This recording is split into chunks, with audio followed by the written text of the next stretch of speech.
Boa tarde, muito obrigada a todos. Vamos então, sem mais demoras, dar início a este painel. Como convidados já foram apresentados, portanto passo diretamente às rondas de questões, começando aqui pelo professor Rui Pena Pires, que tem uma vasta obra e investigação e obra científica em matéria de migrações internacionais, para lhe perguntar como é que o repatriamento de cerca de 500 mil de pessoas que viviam no Império Português, a quando da descolonização, se articula com a construção, praticamente simultânea, da democracia em Portugal. Então, bom dia. Muito obrigado pelo convite para participar nesta mesa. Bem, não é bem uma mesa, mas pronto, neste debate. Mas a primeira maneira de responder a essa questão é sublinhar o facto de que a existência de uma transformação profunda em Portugal, que incluiu a democratização, foi uma das condições mais importantes para o modo como decorreu a integração dos retornados na sociedade portuguesa. De facto, foram 500 mil de pessoas. Para nós termos uma ideia da ordem de grandeza, nós precisamos de quase 40 anos de democracia para ter um volume igual de imigração. Ou seja, nós tivemos uma imigração, porque os retornados são migrantes, uma imigração de 500 mil de pessoas num ano e precisamos de 40 anos para acumular 500 mil de imigrantes. Aliás, uma boa maneira de responder a algumas teorias catastrofistas sobre a invasão de Portugal que está hoje a ser alvo é fazer esta comparação simples. Num ano recebemos 500 mil de pessoas, 40 anos de democracia deram-nos mais ou menos o mesmo número de imigrantes. Os retornados são imigrantes, mas nunca são tratados como imigrantes. E a razão disso é o facto de, quando os retornados chegam, ter sido publicada uma lei que alterava o regime da nacionalidade em vigor, o célebre Decreto-Lei 308-A de 75, cujo autor material justificava o decreto, uns anos depois, num livro em que eu também aparecia, num prefácio. E nesse decreto o que se fazia era dizer que eram portugueses todas as pessoas nascidas nas ex-colónias que tivessem pais ou avós nascidos em Portugal e todos os outros deixavam de ser portugueses, porque eles eram portugueses, com base na lei de direito de solo que existia em Portugal e desde as reformas do Adriano Moreira que tinham acabado com... que tinham generalizado a cidadania portuguesa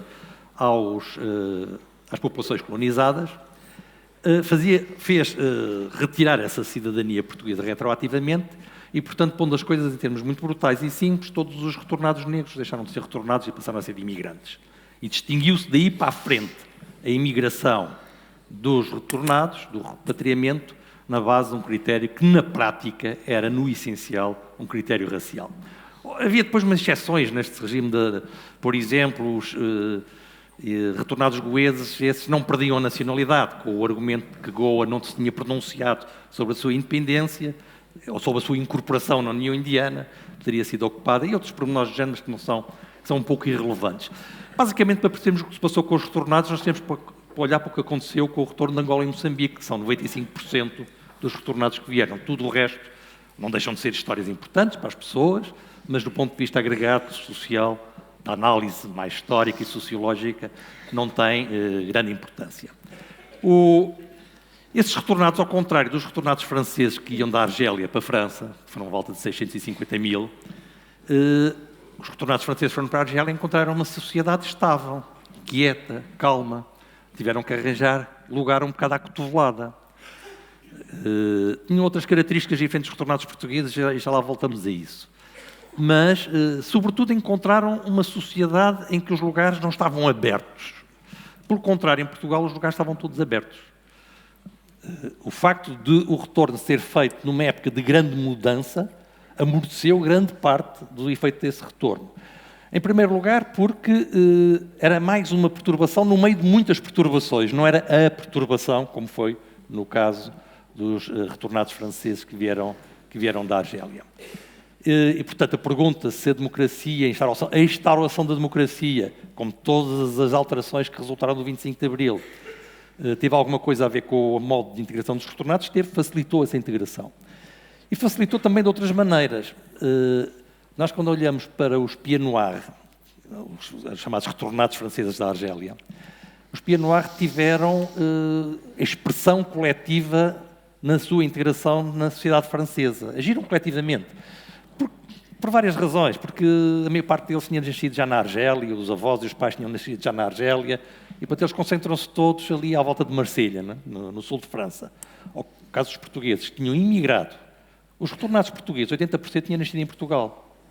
Por isso é que o termo retornado fazia sentido e ficou. E tendo nascido em Portugal, emigraram para Angola nos anos 50 e 60, a maior parte deles, eles ainda tinham famílias em Portugal e regressaram para onde estavam as famílias. Para onde estavam as famílias, mesmo quando as famílias se deslocaram. Por exemplo, os retornados do Alentejo foram para a Península de Setúbal. Como a pessoa vai ver, foi mais ou menos a mesma proporção em que as pessoas do Alentejo migraram para a Península de Setúbal. Ora bom, os retornados franceses tiveram que lutar pela sua integração coletivamente na sociedade francesa. E, como se sabe, estas lutas só têm algum sucesso quando encontram porta-vozes, quando encontram líderes, quando conseguem articular o problema da integração. Os retornados em Portugal, não só todo o processo foi muito mais individualizado, por razões que depois podemos falar, mas os retornados em Portugal não tiveram lideranças. Porque aqueles que podiam ser os líderes dos retornados estavam muito entretidos a disputar a integração na recomposição das hierarquias que estava a fazer em Portugal nessa altura. Vamos então.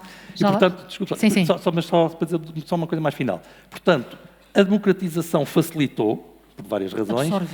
Absorveu com mais facilidade. Eu não diria que foi a democratização, foi a ruptura institucional e a mudança em geral que estava a acontecer em Portugal facilitou. E, por mais paradoxal que pareça, a integração dos retornados veio reforçar a construção da democracia em Portugal. Mas disso falaremos então mais à frente. Francisca Van Dunen, já se falou aqui desta primeira lei da nacionalidade a seguir ao 25 de Abril, fundamental para definir quem é que é português, como é que se constrói então e com que pessoas a identidade deste novo país a seguir ao 25 de Abril, mas a lei em si parece não ter respeitado o espírito, pelo menos de igualdade, da revolução que acontecia. Muito obrigada pela pergunta e eu agradeço em primeiro lugar, obviamente, o convite que me foi amavelmente dirigido para vir falar de uma maneira, do meu ponto de vista, considerando, digamos, as minhas competências, só pode ser tratada numa perspectiva jurídica, se não sendo eu especialista propriamente em direito da nacionalidade. Há uma primeira nota que eu queria deixar antes de responder à sua pergunta e que se prende com uma coisa que o professor Pena Pires disse. O Sr. Pena Pires disse que no que diz respeito aos retornados, portanto, as pessoas que regressaram da Argélia para a França, os Pieds Noirs, na sua grande maioria, eles já tinham nascido na Argélia. Da mesma maneira como aconteceu uma coisa semelhante relativamente às pessoas que vêm do antigo Congo, Leopoldville, que vão para a Bélgica, na sua grande maioria, já nasceram no Congo. Talvez esse facto explique a razão pela qual, quer em França, quer na Bélgica, se considerou que essas pessoas eram francesas e eram belgas e que os filhos destas pessoas, nascidas ainda nos territórios coloniais, tinham igualmente direito à nacionalidade francesa e à nacionalidade belga. Isso não aconteceu entre nós em Portugal. De facto, a descolonização vai acabar com o mito de Portugal, país uno, multirracial e pluricontinental, que se estende de Minho a Timor e vai dar origem, obviamente, a uma sucessão de Estados. Uma sucessão de Estados que tem necessariamente um conjunto de rupturas e um conjunto de continuidades. E as questões que emergem depois das novas soberanias prendem-se, obviamente, com o território, não penso que aí tenha havido questões em particular, mas fundamentalmente com a questão das cidadanias. E aí eu acho que tudo se resume a saber quem vai e quem fica. E nessa balança do quem vai e quem fica, o peso foi, obviamente, maior para Portugal. Na medida em que, como também já referiu aqui o professor Pena Pires, cerca de 500 mil pessoas, eu acho que foram mais do que 500 mil, mas ele é que é o especialista nestes números e, portanto, nessas matérias eu não me meto, vieram para Portugal. Retornaram a Portugal. E, de facto, ele tem razão, é de retorno que se fala, porque muitas destas pessoas, efetivamente, tinham nascido em Portugal. E aqui entra a questão da lei. Ainda antes do retorno, e basicamente em junho de 1975, prevendo as independências e admitindo o retorno dessas pessoas, as autoridades portuguesas decidiram, obviamente, legislar em matéria de cidadania. E o princípio que regiu essa legislação era o seguinte: havendo uma sucessão de Estados e havendo novos Estados, é a esses Estados que compete definir quem são os seus cidadãos e quem são os seus residentes. E, portanto, nós atuaremos residualmente apenas na proteção daqueles que são os nossos cidadãos. Portanto, a legislação, este diploma de que falou o professor Pena Pires, é um diploma que é estruturado pela exceção e não pela regra. Aquilo que se diz eles ficam, portanto, em princípio, serão todos das respectivas nacionalidades, mas conservam e são a nacionalidade portuguesa e são portugueses aqueles que tiverem nascido naquilo que se chamava então Portugal continental e nas ilhas adjacentes. Conservam também os naturalizados, conservam, como foi já aqui referido, os naturais dos antigos Estados portugueses da Índia, pela razão que foi também aqui explicada. E, no que concerne a cidadãos nascidos nas antigas colónias portuguesas, sem uma ligação de sangue a Portugal, só mantiveram a nacionalidade aqueles que, no dia 25 de abril de 1974, residiam há mais de 5 anos em Portugal. Ora, isso eram, de facto, verdadeiras exceções. Só excepcionalmente é que isso acontecia. E, portanto, o que nós temos aqui é uma legislação que, contrariando aquilo que era a regra da Lei Portuguesa da Nacionalidade, que era uma lei de 1959, vai fazer bastante mais apelo ao sangue do que ao solo. E é óbvio que nessa condição, quando se apela ao sangue e quando se limita a cidadania àqueles que têm sangue português, aliás, há uma expressão que era usada no Código de 1959 e que eu vou reproduzir aqui, que é a descendência de sangue português. Portanto, este princípio da descendência de sangue português já existia na Lei de 59, mas não era predominante. A Lei de 59... a regra era o direito à nacionalidade em função do solo e não em função do sangue. E, portanto, esta opção que acabou por ser feita criou um novo padrão de ser português. E este padrão de ser português, obviamente, radica numa ligação de sangue, o que também acaba por ter uma interseção no que diz respeito à raça. E, portanto, criou-se aqui pela primeira vez um modelo e um novo padrão em que as pessoas que tinham antes um mesmo estatuto são separadas, não em função da sua vontade, mas em função do sangue que lhes corre nas veias e, de alguma forma, também da raça que tenham. E já vamos ver as implicações que ainda hoje existem na sociedade portuguesa dessa primeira lei pós-25 de Abril. Dulce Maria Cardoso tem uma vasta obra literária que reflete a sua própria experiência de descolonização. Portanto, no fundo, será certamente um dos expoentes maiores em Portugal da literatura da descolonização. Foi esse acontecimento e essa vivência que forjou a sua identidade como escritora? Bem, antes de mais, bom dia, Estanda. Sim, foi, sem dúvida. São raras as ocasiões na vida das pessoas em que a história com letra maiúscula se cruza com a nossa história com letra minúscula. E no meu caso aconteceu assim. Portanto, o fim da minha infância coincidiu com o fim do Império Português e com o fim da ditadura. Eu estava na idade certa para poder registar tudo sem julgamento. Uns anos mais tarde, se eu fosse um bocadinho mais velha, já teria sido parte, de alguma maneira. Se fosse um bocadinho mais nova, possivelmente, ainda que tenha nascido com alguma capacidade de memória, não teria conseguido registar tudo. Portanto, fiquei numa espécie de folha em branco, a viver os acontecimentos, sem os saber teorizar, obviamente. Eu vim na véspera de fazer 11 anos, mas consegui registar tudo para mais tarde processar, e foi isso que aconteceu.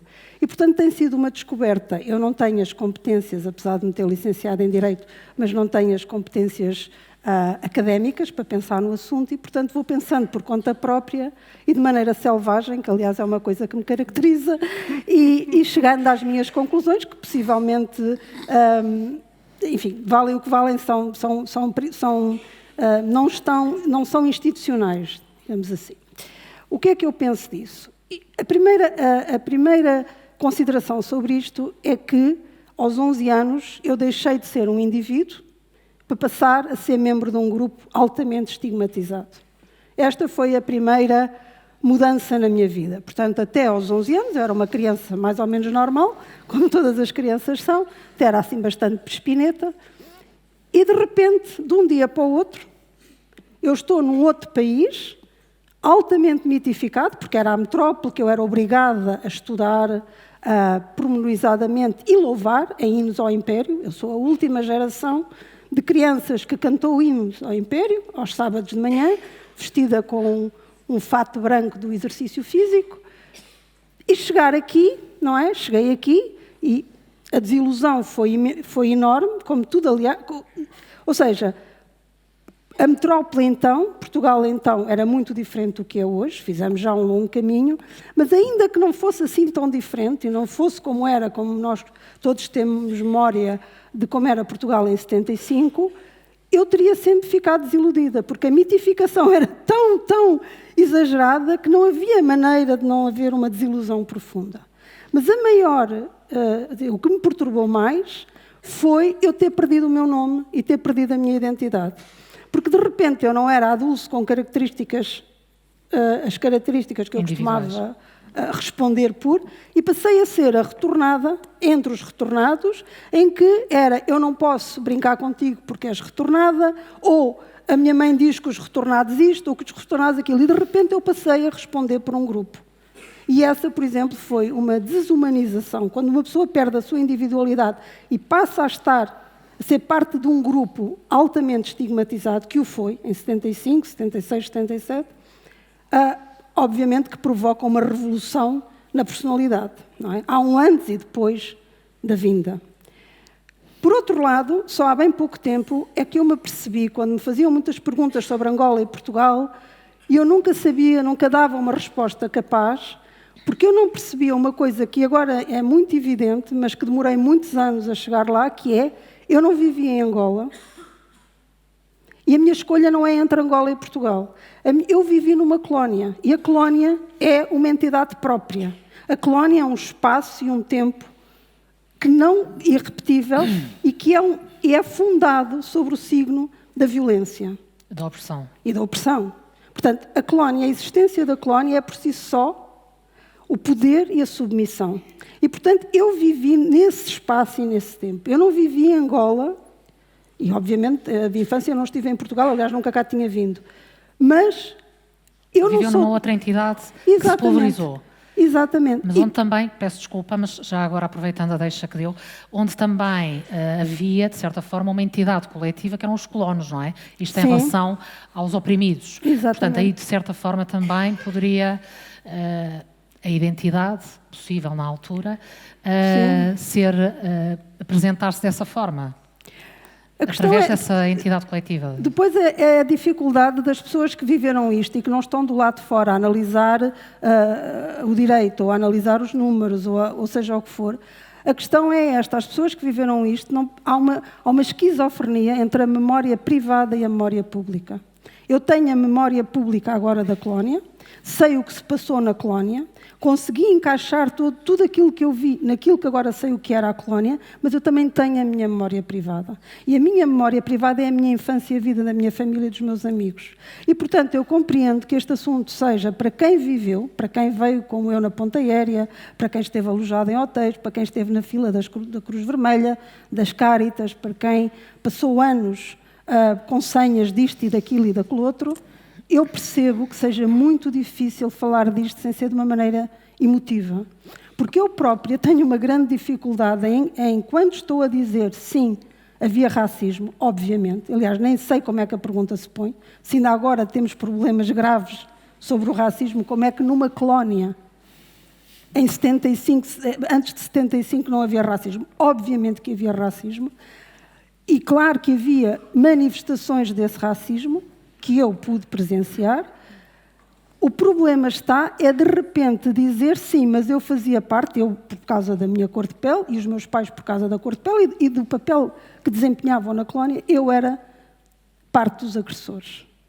E isto é complicado. Eu era uma criança, mas não deixo de pensar sobre isso e perceber também uma outra coisa, que é, quando se fala no tal 500 mil que volta, não é de pessoas, as pessoas não estavam todas em igualdade de circunstâncias. E já lá vamos então, Dulce, que é uma boa, okay. Sim. É uma boa análise que podemos fazer mais à frente. Vou dar a palavra ao professor José Neves. Há aqui muitos canais de comunicação, de ruptura, que se sobrepõem ou não, que se apagam, que se diluem. Como é que, sumariamente, como é óbvio, faz a interpretação destes fenómenos simultâneos, descolonização, democratização, a perda de uma certa identidade para estes portugueses, mas também a perda do império e o que isso representou de independência e autodeterminação dos povos, sobre a identidade nacional? Bom, obrigado pelo convite, antes de mais. De facto, a queda do Império Português coincide com o acesso à democracia, e esse traço não se encontra assim historicamente em muitas outras circunstâncias. Isso produz alguns efeitos muito positivos do ponto de vista do que é a nossa identidade democrática, ou seja, em certo sentido, a responsabilidade pelo colonialismo não é deste regime democrático. Ao mesmo tempo, cria ou facilita uma associação entre o que foi o regime anterior, a ditadura, o Estado Novo e o colonialismo, quando, na verdade, o colonialismo tem uma história, digamos assim, mais longa que precede a própria ditadura. E, porventura, algumas das marcas associadas ao colonialismo, a questão do racismo, que já aqui referimos, evidentemente que também precedem a história da ditadura, e se precedem a história da ditadura, também, de alguma maneira, poderíamos perguntar-nos de que modo é que são parte da democracia, não é? Portanto, o facto da democracia e da descolonização terem coincidido isenta de responsabilidades o regime democrático, mas também facilita que tornemos um conjunto de continuidades em relação à persistência de um imaginário colonial, em relação à persistência do racismo, que torne essas continuidades impensadas ou mais difíceis de pensar, não é? Portanto, acho que em relação à questão da coincidência, essa é talvez a primeira questão que eu acho que é mais importante sublinharmos. Depois, quando falamos dos 3D, que de alguma maneira caracterizam, enfim, a forma como muitas vezes recordamos o 25 de Abril, a questão da descolonização, ela tem significados que têm sido alterados, não é? Em certo sentido, há uma dimensão político-institucional que diríamos, enfim, adquirida com as independências e a construção dos novos Estados nas antigas colónias portuguesas, mas a descolonização, enfim, todos conhecemos os debates dos últimos 5, 6, 7, 8 anos num contexto global, especificamente no contexto português, adquiriu também, digamos assim, novos significados e, em última instância, implicaria repensarmos a nossa própria posição enquanto país em relação às antigas colónias agora independentes, em relação a um conjunto de assuntos, enfim, os mais controversos, os que têm suscitado maior interesse, têm que ver com questões como políticas de memória, questões de reparação, etc. Aí há um outro nível da discussão em torno do assunto da descolonização, que no caso português também creio que tem algumas especificidades. Uma delas é que, de facto, Portugal, seguramente a seguir ao 25 de Abril, mas há quem diga também que antes, não tem qualquer tipo de possibilidade, independentemente das vontades de quem dirige ao país ou da opinião pública dominante, não tem qualquer possibilidade, ou tem muito poucas possibilidades de ter uma relação neocolonial com as suas antigas colónias, não é? Devido, digamos assim, ao estatuto económico do país, a relação que Portugal estabelece com as suas antigas colónias não pode ser semelhante àquela que podemos encontrar, enfim, entre o Reino Unido e as suas antigas colónias, ou, no caso francês, em relação a um conjunto de antigas colónias africanas. Não quer dizer que não persista uma atitude, muitas vezes, seja nas elites políticas, na opinião publicada, nos agentes económicos, que não persista uma atitude, se quisermos, poderíamos caracterizar como neocolonial. Mas, do ponto de vista estrutural, digamos assim, a questão coloca-se de uma forma muito mais, enfim, digamos que uma das vantagens das nossas debilidades estruturais é que não podemos posicionar-nos como potência neocolonial, diferentemente de outros países europeus.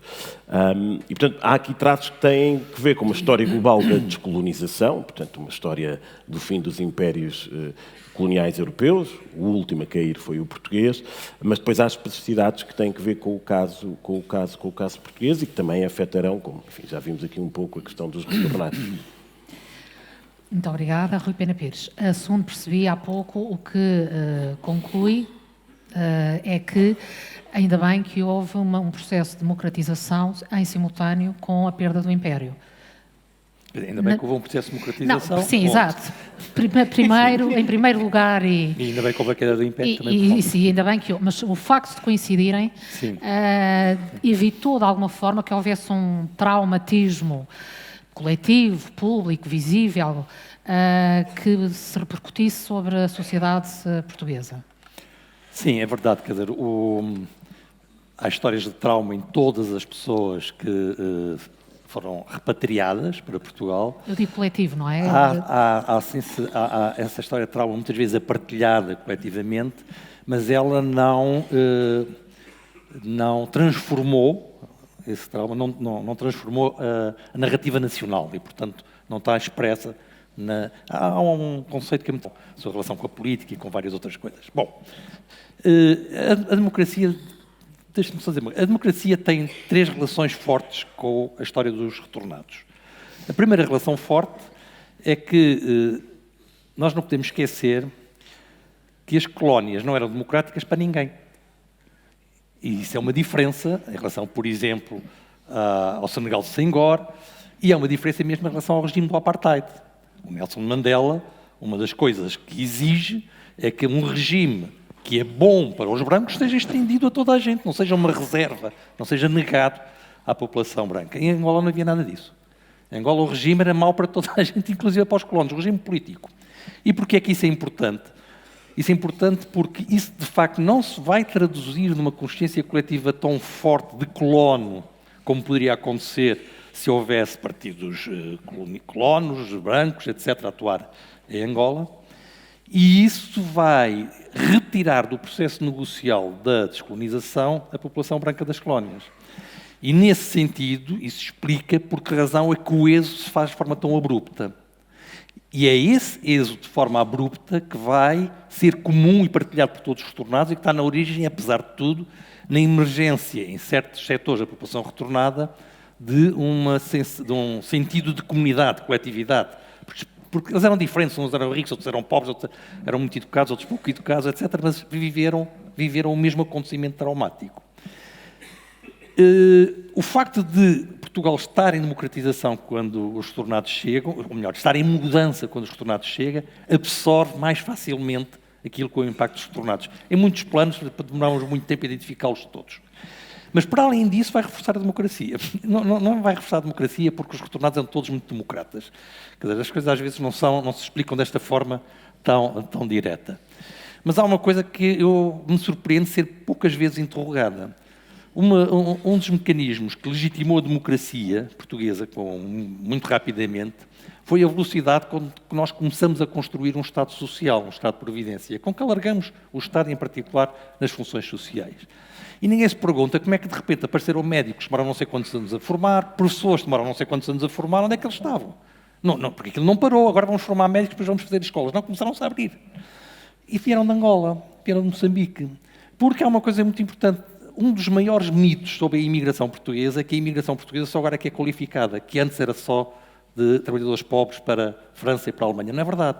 Já havia uma imigração qualificada tão grande como há agora, em termos percentuais, em termos probabilísticos. Só que era para as colónias, era para Angola e era para Moçambique. E nós vemos isso muito bem quando analisamos as qualificações da população retornada, com base no censo de 81, porque o censo de 81 tem lá uma perguntinha que é onde é que você vivia no dia 31 de dezembro de 1973? E pegando em todos esses, tinha a Universidade Portuguesa ou tinha os retornados. Tenho os tais meio milhão, que eu cheiro que andei a estudar durante anos.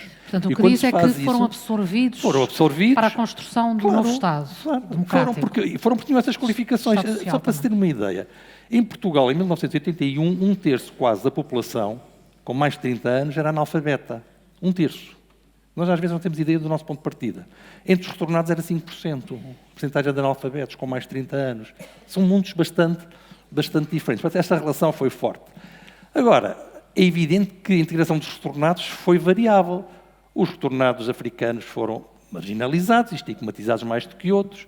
Outros que tiveram experiências que tinham, por exemplo, menos redes familiares de suporte, porque já eram de segunda geração, ou outras razões quaisquer, tiveram muito mais dificuldades a integrar-se. Agora, os processos de estigmatização dos retornados tinham uma barreira. Eu sou retornado, né, como é adulto, também. Viemos os três de Angola, né? Portanto, temos aqui três pessoas de Angola com experiências diferentes. Mas não foi só por isso que foram escolhidos para o painel. Não é retornado. Não foi só por isso? Não foi só por isso. Eu jogava que era por isso. Bom, mas eu tive algumas experiências diferentes. Por exemplo, nessa altura militava num grupo de extrema-esquerda e era muitas vezes tratado por camarada retornado. O camarada retornado é muito melhor que retornado, porque eu já estou em duas populações. Já sou camarada e já sou retornado. Não é? Logo bastante melhor. Portanto, nós temos trajetórias diferentes que envolvem inserções também variadas. Mas o limite principal à estigmatização dos retornados, que eu descobri muito depressa, era mais ou menos este. Como a maioria dos retornados tinha família em Portugal, no discurso começava sempre assim: os retornados vieram-nos roubar as casas, vieram-nos roubar os empregos, são uma desgraça. Sim, mas o meu primo não. O meu irmão tipo porreiro. Esse está a trabalhar e veio não sei quantos. Ou seja, era um discurso que tinha pouca tradução prática. Né? Era um discurso mais do ponto de vista do preconceito, mas um preconceito que tinha dificuldade em traduzir-se em discriminação e que teve, por isso, uma vida, apesar de tudo, relativamente curta. E houve depois vários acontecimentos em que esta imagem mudou de vez. Se quisermos apontar um momento-chave do ponto de vista narrativo destas coisas, é aquela reportagem que é feita pelo Fernando da Costa na televisão portuguesa, que tem o título Os Retornados Estão a Mudar Portugal.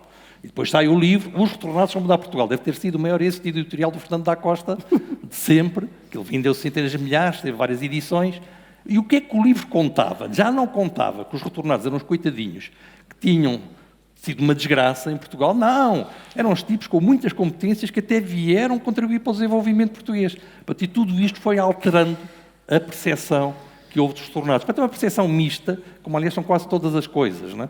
Todas as coisas têm, todas as narrativas, todas as entidades têm esta pluralidade e esta mistura de elementos valorativos, negativos e positivos, mas nunca isto, estas condições, os retornados eram, na maior parte, nascidos em Portugal, vieram viver com as famílias, vieram viver num momento em que estava tudo em mudança e, para não for uma mudança que perturbou tudo, perturbou mais um bocadinho. A língua era a mesma também, não é? A língua era a mesma. A língua era a mesma, a nacionalidade era a mesma, era tudo o mesmo. Bem, tudo isso ajudou a que, de facto... Não, mas a língua era a mesma e a nacionalidade era a mesma, não explica tudo, porque eu vi em Nice, 30 anos depois dos Pieds Noirs chegarem à Argélia, 250 mil pessoas na rua, Pieds Noirs, a pedir indenizações. Eu não vi em Portugal. Porque, exatamente, a integração dos retornados em Portugal foi muito mais individualizada, não foi coletiva. Já lá vamos também. Voltando à lei da nacionalidade, Francisca Van Dunen, já percebemos que houve uma clara opção política de tornar nacionais ou manter nacionais, no fundo, em função da cor da pele. Enfim. Em função dos laços de sangue. Aquilo que a lei dizia era que era em função dos laços de sangue. Pronto, mas só que objetivamente isso acabava por ter influência ao nível da questão da E hoje isso ainda é visível? Racial. Eu diria que sim. O Rui Pena Pires falou há bocadinho das várias categorias de retornados, quer dizer, nós não temos uma massa homogénea, temos pessoas de vários estratos, de várias condições económicas e sociais, com várias dimensões culturais também diferentes, mas era possível, por exemplo, encontrar em bairros aqui na zona do sul do Tejo, tipo do Vale da Amoreira, onde moravam os retornados pobres. E aí havia negros e brancos vindos das antigas colónias, todos nascidos lá, mas uns eram retornados e outros eram refugiados. E, portanto, esta diferença de condição, aliada à falta de políticas públicas que permitissem integrar estas pessoas, gerou dificuldades muito grandes e também separou estas gerações. Nós falamos há bocadinho do tal diploma, do decreto que sai em 1975 para prevenir o provável afluxo de muita gente a Portugal. E nessa altura, basicamente, eu creio que as autoridades portuguesas, por um lado, receiam um melindre que possam causar às autoridades dos novos Estados, porque as pessoas com mais idade recordam-se que estes períodos de independência não foram propriamente pacíficos, foram relativamente conflituais. Eu recordo-me, por exemplo, que Portugal não reconheceu imediatamente a independência de Angola, não foi dos primeiros países a reconhecer, e que isso gerou uma crispação que ainda hoje se sente.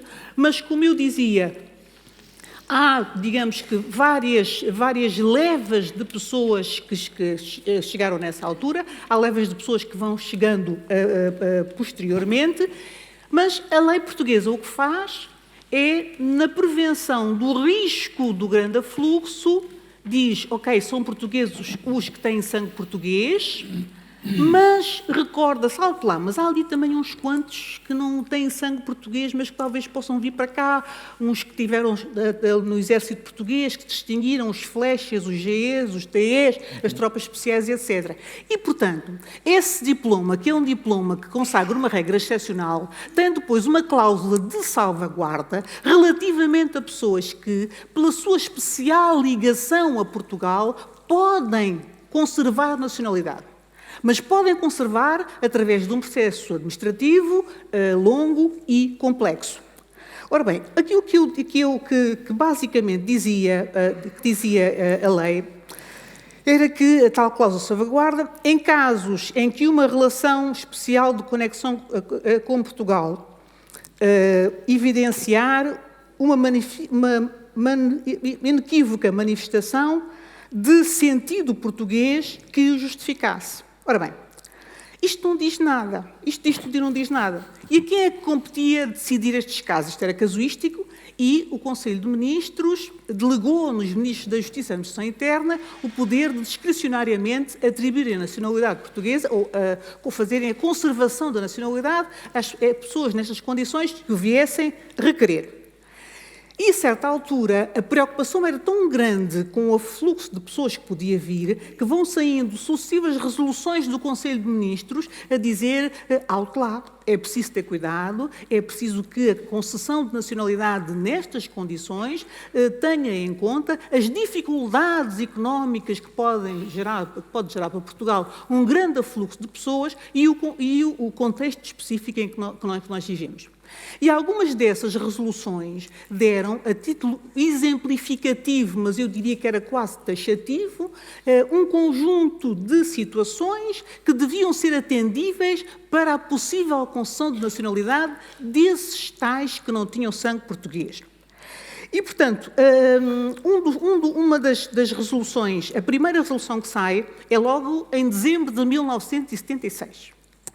Portanto, as independências ocorrem basicamente em 75. Em 76, o governo português decide, em Conselho de Ministros, numa resolução, deliberar o seguinte, que aquela cláusula, essa tal cláusula excepcional que permitia aos que não tivessem sangue manterem a nacionalidade, seria aplicável a quem? A ex-funcionários ultramarinos, mas não todos. Apenas aqueles que se tivessem distinguido pelo seu zelo e valia técnica. Eu não sei o que é que isso quer dizer.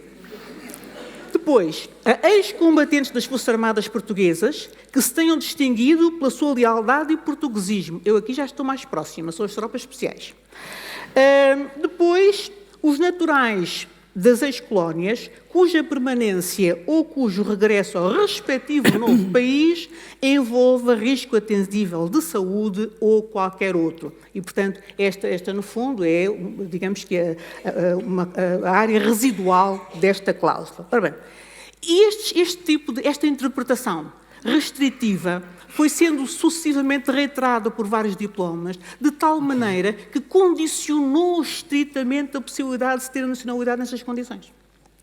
Para além disso, para além destas resoluções, há uma outra dimensão que é a dimensão administrativa burocrática. Porquê? Porque a Conservatória, os ministros da Justiça e da Administração Interna atribuíram aos respectivos serviços, Secretaria-Geral de um lado, Registros Centrais de um lado e Secretaria-Geral do outro lado, o poder de também eles regulamentarem isto. E, portanto, a regulamentação tornava isto ainda uma malha mais fina, que reduzia ao mínimo possível o número de pessoas que tinham cidadania por esta via.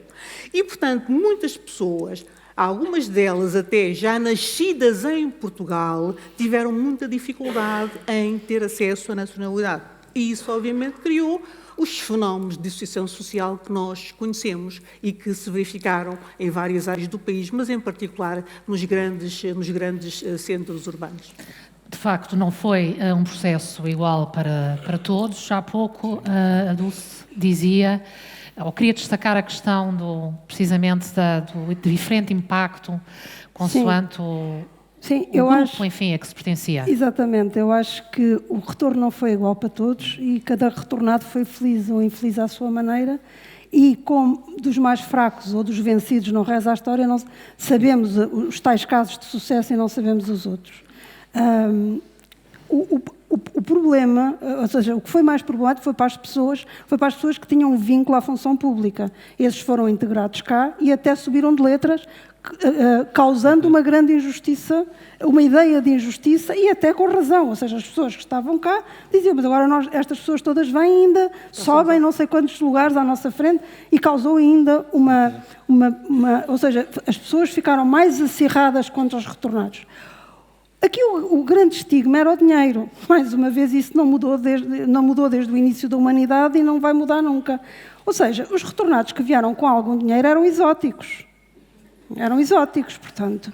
Eu conheci retornados que tinham casas boas em Cascais e davam festas. E toda a gente queria as festas dos retornados. Não havia antes pelo contrário, eu fui à festa ali e dançou-se merengue e comeu-se funge. Então aquilo era exótico. O problema era quem veio sem nada, como por exemplo a minha família, porque o meu pai achou que a guerra era uma loucura e que toda a gente ia perceber que ninguém lucrava com isso. E portanto ficámos até ao fim. Fomos vendo toda a gente fazer os contentores, etc. E viemos na ponta aérea no fim, foi porque o bairro foi assaltado e algumas mulheres foram violadas. Senão acho que teríamos ficado lá para sempre, porque o meu pai acreditava de facto que nós íamos ficar lá e que podíamos ficar lá. E portanto aí, não é? Nós éramos os retornados dos hotéis. Os retornados dos hotéis, tirando os chicos espertos cá sempre, que também havia lá, mas os retornados dos hotéis eram os retornados do fundo da pirâmide dos retornados. Eram aqueles que não tinham dinheiro e que nem sequer tinham as tais famílias e não tinham nada. E eram aqueles também que muitas vezes, como o meu pai, tinham mais de 50 anos.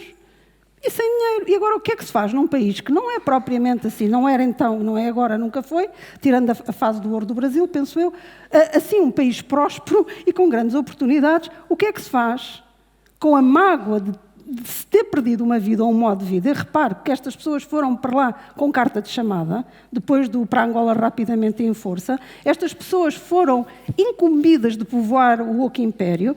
O dinheiro que aquelas pessoas faziam não valia a mesma coisa na metrópole, portanto nem havia a possibilidade de investir e de criar uma vida paralela com a segurança da metrópole. Os funcionários públicos tinham isso, mas os pequenos empresários não tinham, e portanto foram essas pessoas as grandes vítimas do retorno.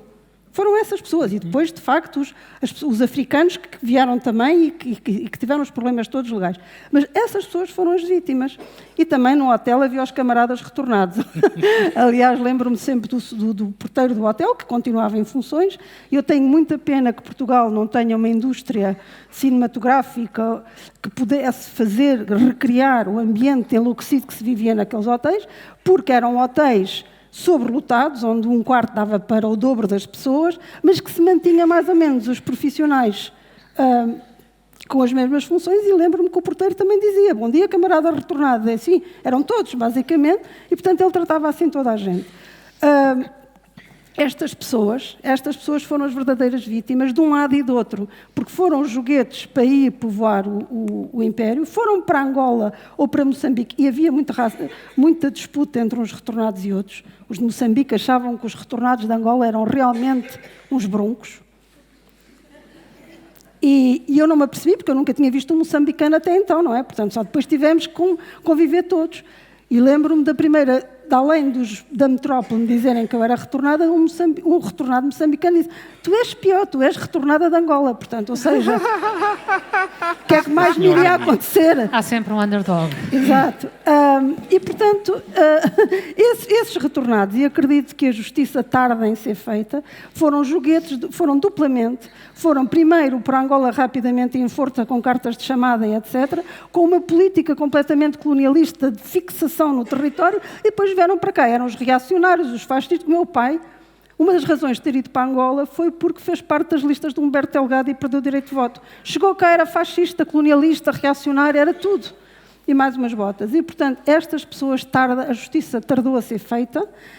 Eu, quando vou às escolas, dou sempre a palavra retornado como exemplo de como a luta pela igualdade não se deve fazer através da vigilância das palavras.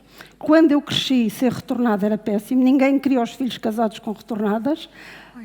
Neste momento já não é insulto para ninguém. E não é insulto para ninguém, pelo contrário, até passa quase a ser agora uma mais-valia, porque a realidade material daqueles indivíduos mudou. Não foi a palavra que mudou, foi a realidade material.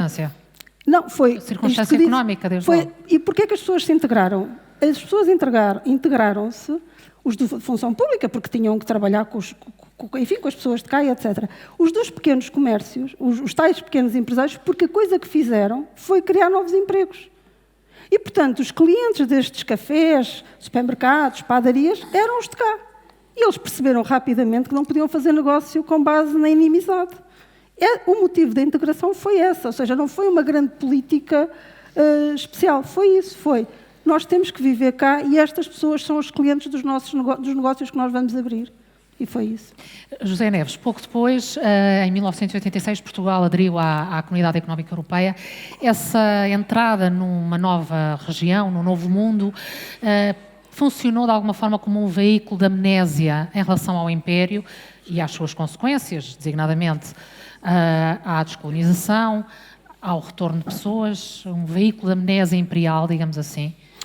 Já lhe respondo à questão, só queria introduzir, não é uma nota dissonante, mas, digamos assim, a questão dos retornados, ela pode ser vista sob vários pontos de vista e, evidentemente, há uma pluralidade interna na experiência dos retornados, mas há também um ponto de vista, que é o ponto de vista, digamos assim, das populações colonizadas ou, enfim, dos Estados que se formaram, e desse ponto de vista, digamos assim, o fenómeno dos retornados, longe de constituir um trauma ou um acontecimento, digamos assim, traumático, faz parte de um processo histórico que se deve celebrar, celebraremos para o ano as independências africanas e, portanto, se deslocarmos a questão do ponto de vista estritamente, digamos assim, português. A experiência dos retornados faz parte de uma das transformações mais consensuais, pelo menos na normatividade internacional, que é o fim de um império colonial. E é evidente que a questão que a Dulce colocava de a associação entre os retornados como defensores do regime e, portanto, um conjunto de insultos no contexto político da época, como chamar alguém fascista, enfim, na época pelo menos era insultuoso, partem muito também desta ideia de que o colonialismo e o fascismo eram uma e a mesma coisa, o que de facto não é historicamente verdade, se posso falar assim, não é? Portanto, o colonialismo tem uma história mais longa. E sendo evidente que, entre muitos retornados, a relação com o regime político poderia ser uma relação de maior afeição ou de maior distância, já a relação dos retornados com o sistema colonial e a sua posição, não apenas objetiva, mas depois entramos aqui num terreno muito pantanoso, digamos assim, também subjetiva com a estrutura racial que constituía a dominação colonial, sobre essa há menos dúvidas, digamos assim, não é? E portanto, é nesse contexto que, de alguma maneira, uma certa estigmatização sobre os retornados, creio eu, também deve ser compreendida. Em relação à questão da União Europeia, a determinada altura, justamente quer na historiografia, quer no discurso político, portanto, digamos assim, na memória, na produção não académica de memória sobre a trajetória do país, a associação entre o fim da ditadura, o fim do Império e a entrada para a União Europeia, enfim, para a CE na altura, essa associação é feita de uma maneira muito direta. Não tem que ser assim, digamos assim. Na historiografia, isso faz parte de uma interpretação do desenvolvimento do país, que eu acho que é uma interpretação consistente, mas que pode ser criticada, ou pelo menos afastar-me dela, muito, por exemplo, protagonizada pelo José Medeiros Ferreira. Essa ligação umbilical entre o fim do Império, a democracia e a entrada para a União Europeia. E há ali um período, se quisermos 7, 8 anos, não é?, em que, digamos assim, o destino do país, a sua identificação, ou como parte da Europa, ou como parte de uma entidade mais informal, que podíamos chamar o Ocidente, não está assegurado, não está estabelecido, não é? Então, é um bocado como aqueles filhos que saem de casa dos pais para ir imediatamente viver para casa de uma família constituída, não é? Houve ali um período em que as pessoas tiveram 5, 6 anos em que viveram sozinhas, não é? Portanto, desse ponto de vista, o posicionamento do país e a história do país nesse período não pode ser reconduzida, creio eu, ou pelo menos retrospectivamente, a uma passagem entre democracia e União Europeia. Isso faz parte de uma determinada interpretação historiográfica, política também, mas essa ligação não é óbvia. O que é que faz com que essa ligação também se estabeleça? A ideia de desenvolvimento, não é? A ideia de que, no fundo, um dos 3 Ds é o D de desenvolvimento. Enfim, os vários estudos eleitorais que existem durante muito tempo, os estudos de cultura política, inquéritos, durante muito tempo a associação entre desenvolvimento e entrada na União Europeia é uma associação estabelecida não apenas pelas elites do sistema político, mas, digamos assim, pelo eleitorado, enfim. Nem mesmo o partido de extrema-direita questiona a relação de Portugal com a União Europeia, diferentemente do que sucede noutros países, e isso também tem que ver com o posicionamento relativamente periférico do país, mas a narrativa do desenvolvimento, que em boa medida precede o 25 de Abril, ela está presente, digamos assim, no Estado Novo, a partir da Segunda Guerra Mundial, de forma mais ou menos acentuada, essa narrativa colou, digamos assim, estes diferentes momentos históricos como se, de alguma maneira, houvesse aqui uma sequência lógica. E mesmo quando nós temos uma discussão, um discurso sobre o passado imperial português, esse discurso deixou de ser, sobretudo a partir dos anos 90, deixou de ser um discurso simplesmente nostálgico do Império, não é? Nós podemos sinalizar essa transição muito, enfim, e quase que iconicamente, ali na passagem da primeira fase da Comissão Nacional dos Descobrimentos para a segunda fase. A primeira fase muito marcada ainda por uma memória do Império com alguns traços de nostalgia e uma segunda fase muito caracterizada já pela narrativa em torno da Expo 98. No fundo, a assunção clara de que Portugal é um país pequeno. Isso ficou assumido, não é? Ninguém, digamos assim, tem, nem mesmo se calhar, o mais nostálgico dos nostálgicos do Império, qualquer horizonte de devolver o país a uma missão de expansão.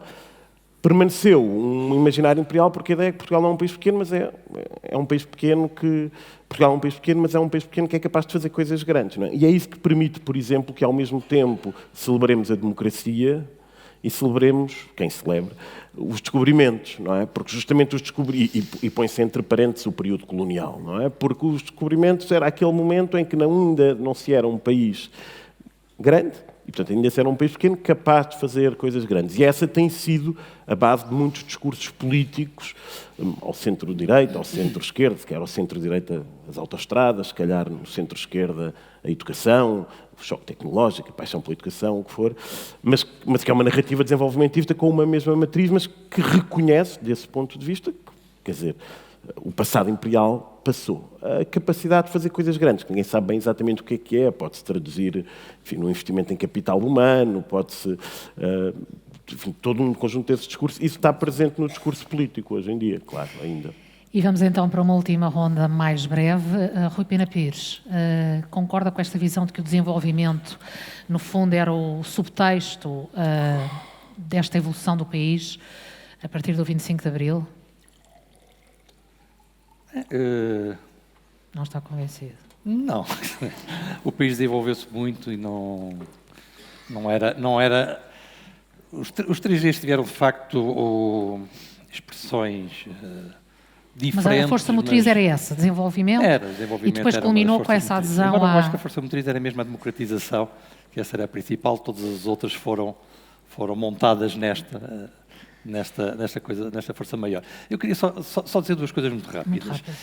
Primeiro, como eu dizia, a história da integração dos retornados na sociedade portuguesa foi muito individualizada, porque as condições o permitiam, porque os retornados tinham nascido maioritariamente em Portugal, voltavam para as famílias, porque o general ficou encarregue pelo Alto Comissariado para os desalojados. Teve a ideia boa de perguntar aos franceses o que é que tinha corrido mal com eles, e eles explicaram que o que tinha corrido mal era os retornados de Pianoir terem ficado todos concentrados em Marselha, e, portanto, ele diz depois no livro, a minha palavra de ordem a partir daí foi dispersem-nos. Para as famílias, claro, de preferência. Mas isso também significa que quem é que perdeu mais na história dos retornados? Foram os que não tinham as características que favoreceram a integração da maioria. Não tinham famílias cá, tinham nascido das colónias, tinham menos qualificações. Todos esses perderam mais, não é? Do que aquele, não tinham vínculos ao Estado. Todos esses perderam mais do que os outros. Bom, essa é a primeira questão. Segunda questão, para falar sobre a relação entre os retornados, colonização, estigmatização, etc.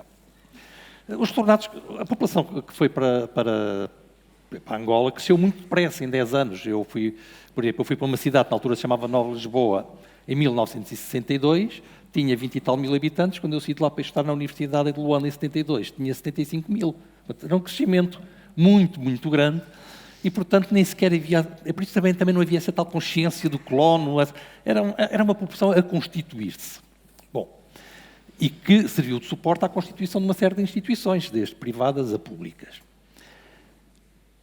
Os retornados, quando vêm, vão ter um impacto, essa vinda vai ter um impacto na sociedade portuguesa e vai ter um impacto no sítio onde saíram.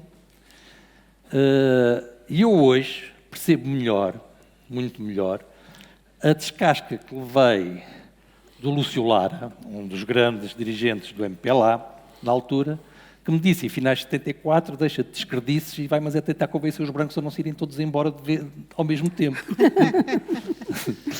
Mas é esse favor, deixa isso lá das outras coisas. Porque as instituições só funcionam através de pessoas, quer dizer, nós já ficamos muitas coisas, as instituições, as organizações, os países, mas quando nós temos as pessoas, elas desaparecem. E o que aconteceu com a vinda súbita dos retornados foi um colapso institucional fortíssimo nas antigas colónias. Num certo sentido, foi uma tragédia para toda a gente e até foi menos para Portugal do que para as colónias no curto prazo. Teve a vantagem de simplificar a construção de uma nova identidade nacional, mas com muitos custos, né? Poderiam eventualmente ter sido evitados. Só que no caso dos retornados é aquele caso em que se aplica, que nem uma luva, o título e a tese de um célebre livro de um senhor chamado Hirschman, chamado Voz, Lealdade e Saída. Os retornados não tinham voz, porque Angola era tão pouco democrática como era a metrópole, não havia voz da população branca em Portugal, porque os retornados têm sido definidos, os brancos em Angola têm sido definidos como adversários, não pelo Lúcio Lara, que era mais inteligente, mas por outras pessoas como adversários, não sentiam que tivessem lealdade para com o novo regime que estava a correr. No meio da insegurança toda, fugiram todos. Todos. Foram centenas de milhares de pessoas, no espaço de meses, se vieram embora. Isso teve impactos sobre os quais temos que refletir mais quando as emoções contarem menos para uma Exatamente. análise mais fria das consequências deste processo de repatriamento. Muito obrigada, Rui. Francisca, peço-lhe um último comentário. O Rui falou justamente da questão da quebra das instituições por causa, em virtude da saída de um número muito considerável de quadros que eram, obviamente, de origem portuguesa ou eram portugueses de nascimento e que gerou, obviamente, enormes dificuldades. Mas, a esse propósito, eu gostava de dizer apenas duas coisas. Realmente, e o Rui já teve aqui a ocasião de dizer, a partir dos anos 60, as colónias portuguesas são colónias, sobretudo Angola, depois da guerra, são colónias de povoamento relativamente qualificado. Pronto. Eu penso que foi no final dos anos 60 que se criam os estudos gerais, depois a universidade, em Luanda, depois criam-se polos universitários em várias cidades do país, de tal forma que é indiscutível que havia um grande desenvolvimento, não só do desenvolvimento económico, como também do ponto de vista da criação de elites intelectuais que poderiam segurar o aparelho de Estado. Aliás, eu devo dizer que é espantoso, porque até mesmo em dos sítios mais remotos se encontra pessoas notáveis. Eu, a certa altura, quando apareceu o António Costa Silva, que é o atual Ministro da Economia, ele disse que era de Catabola. Eu nunca tinha ouvido falar de Catabola, mas depois disso já encontrei 4 ou 5 notáveis, todos eles de Catabola. Portanto, quer dizer, os buracos mais recônditos, de facto, apareciam pessoas, pronto, com grande iluminação, com grande formação e tal, etc.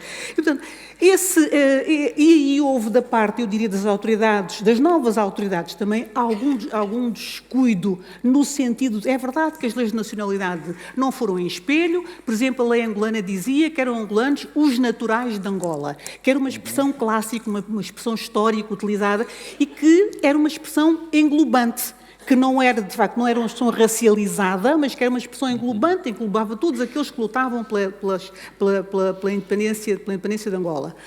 Mas a verdade é que o fenómeno se processou nesses termos, que houve, de facto, uma grande fuga de pessoas, e, relativamente a Portugal, queria também dizer que as sucessivas leis da nacionalidade, obviamente, numa sucessão de Estados, é perfeitamente natural que haja desigualdades no que diz respeito ao tratamento de pessoas.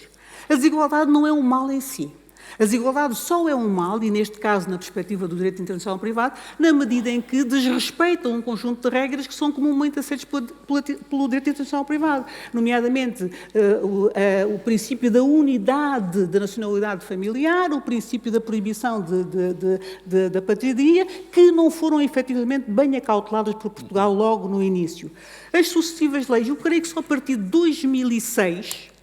A partir de 2006 é que começa a haver uma inflexão e a haver uma preocupação. E a primeira preocupação tem a ver com as crianças e com as escolas, com a atribuição de nacionalidade a crianças que estão na escola, mas que não são nacionais. Pronto. E, efetivamente, a nacionalidade é o primeiro vínculo, quer dizer, é a primeira ligação que a pessoa tem a um espaço que tem como seu, não é? O país. Pronto. A partir daí, e sobretudo depois, entre 2017 e 2022, houve um conjunto de alterações que, do meu ponto de vista, não diria que eliminaram por completo, porque há situações de facto que se consolidaram, mas que de alguma forma minimizaram os problemas criados pelos períodos anteriores. Queria dar nota apenas, para terminar, nota apenas de uma coisa, que é, esses fenómenos, nós estamos aqui a falar do ponto de vista teórico, mas tiveram consequências práticas. Por exemplo, eu, enquanto Ministro da Justiça, nos 6 anos em que lá estive, visitava muitos centros educativos, onde havia jovens nascidos em Portugal, filhos de pais oriundos das antigas colónias, muitos, nomeadamente, de Cabo Verde. E a verdade é que muitos destes miúdos não tinham ainda nacionalidade, apesar de nunca terem conhecido nenhum outro país, nunca tinham saído daqui, a não ser para a Trafaria, provavelmente não, aliás, ficavam na linha de Sintra. Para além disso, havia e notava-se uma prevalência excessiva de jovens afrodescendentes nesses espaços, quer ao nível da área tutelar educativa, quer ao nível depois dos espaços de reclusão, que não têm nenhuma correspondência com a estrutura da população portuguesa. Eu acho que é preciso pensar esse fenómeno, ou seja, eu acho que há uma ligação com estes processos legislativos, há uma ligação também com os processos de legalização, mas que é preciso pensar, de facto, estes fenómenos à luz destes resultados. E que se mantém até hoje. Dulce. Notas finais. Brevemente. Muito brevemente. Bom, sim, obviamente eu concordo com o José Neves. Não, o que eu estava a dizer não invalida a ilegitimidade da existência do Império e tudo, mas isso é um assunto que eu disse, pronto, que penso já ultrapassado e por isso quer dizer, não me detenho nele. Segunda coisa, não concordo com o Rui Pena Pires na Angola, quer dizer, claro que não havia democracia em Angola, mas que havia uma vida de social completamente diferente e económica. Havia, nós tínhamos Coca-Cola, as mulheres andavam de saia curta, iam aos cafés e fumavam. Não. Quer dizer, era uma vida diferente. E tínhamos escolas mistas. Exatamente. E eu já tinha no meu ciclo uma parede onde podia pintar livremente, etc. Portanto, era uma vida diferente. A polícia política não era tão ativa e as regras... Havia uma maior abertura. Mais liberdade. Mais liberdade. Portanto, não sendo democrática. Terceira nota... Que houve algum problema nisto tudo, houve, e a prova é a ausência de ficção sobre o Império e a descolonização. Há pouquíssima coisa, há alguma coisa sobre a guerra colonial, há pouquíssimo sobre a descolonização, há pouquíssimos retornados criativos, digamos assim, na área da literatura, e isso alguma coisa quer dizer, se a literatura sublima a realidade e se a literatura quer trabalhar a realidade, quer dizer que alguma coisa não correu assim tão bem. Porque senão não se justifica a ausência de produção literária. Mas a Dulce tem compensado. Não tem. Não tem isso. É uma voz e seriam precisas muito mais. Outra coisa, só a nota final. Eu acho que a perda do Império não está resolvida. Nem sequer acho que a ditadura está resolvida. Eu acho que não há um português, nós não acordamos, não tomamos banho e não dizemos, perdemos o Império. Mas está no nosso imaginário. E acho que enquanto nós não percebermos ou não aceitarmos que a perda do Império não foi devidamente tratada, como dizia o saudoso professor Eduardo Lourenço, desfizemos do Império como quem deita fora uma camisa velha. Enquanto nós não percebemos isso, enquanto nós não tratamos isso, nós corremos o risco do que fizemos, do que deu origem ao fim do Império, portanto a Revolução, não se cumpra. Não se cumpra, e as eleições, as passadas eleições demonstraram isso, que não se cumpra totalmente porque nós ainda não percebemos o nosso lugar no mundo. Não percebemos, porque nós não nos conseguimos desfazer de 5 séculos e depois não conseguimos pôr 5 décadas de ditadura de um momento para o outro num discurso de está tudo resolvido e vamos para a frente e houve integração e não houve mortes e etc, etc. Não conseguimos fazer isso. E acho que devíamos nós, os tais que têm o privilégio de ter tempo de pensar sobre isso e de viver trabalhando a pensar sobre isso, devíamos pensar seriamente sobre isso. Muito obrigada. Professor José Neves, muito rapidamente. O que é que pensa desta... Eu não vou aproveitar-me do facto de ser o último a falar para reintroduzir alguma... Tem que ser breve. Mas muito brevemente. A determinada altura, a questão que eu acho que se tem que colocar é: existiria descolonização sem o fenómeno dos retornados? Ou seja, era possível uma outra descolonização? Porque essa é de alguma maneira a discussão política que a questão dos retornados, quando convoca algumas intervenções políticas, nos anos 80, 90, colocava. E desse ponto de vista, eu acho que há duas notas que se calhar vale a pena fazer. Primeiro é, independentemente da experiência dos retornados poder ter assumido em dimensões individuais e subjetivas, enfim, um cariz mais traumático e, portanto, não há como, nem há nenhuma vantagem em desvalorizar essas dimensões. De um ponto de vista estrutural, digamos assim, o processo de retorno não tem características traumáticas, não é apenas do ponto de vista da inscrição na memória nacional. Quer dizer, se compararmos com um conjunto de outros processos que têm que ver com a sociedade portuguesa, como, por exemplo, o processo da segmentação das nossas cidades do ponto de vista racial, quer dizer, é um processo muito mais indolor.